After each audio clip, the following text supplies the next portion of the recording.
গরমে শরীর ঠান্ডা রাখতে এমন সবজি জুড়ি মেলা ভার। প্রথমে কড়াইতে তেল দিয়ে শুকনো লঙ্কা আর রাঁধুনি সম্বার দিয়ে দিচ্ছি। এরপর কেটে রাখা শসা, আলু, করলা, অল্প বিনস দিয়ে পরিমাণ মতন নুন দিচ্ছি এবং কিছুক্ষণ নাড়াচাড়া করছি। সবজিগুলো কিছুটা নরম হয়ে এলে এর মধ্যে হাফ চামচ আদা বাটা এবং পরিমাণ মতন হলুদ দিয়ে আরও কিছুক্ষণ নাড়াচাড়া করে নিচ্ছি। সবজিগুলো অল্প ভাজা ভাজা হয়ে আসলে পরিমাণ মতন জল দিয়ে দিচ্ছি ঝোলের জন্য।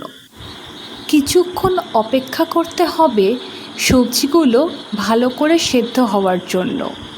ঝোল ভালো করে ফুটে আসলে এর মধ্যে সামান্য চিনি এবং 1 চামচ চালের গুঁড়ো দিয়ে কিছুক্ষণ নাড়াচাড়া করে সবজিটা নামিয়ে নিচ্ছি।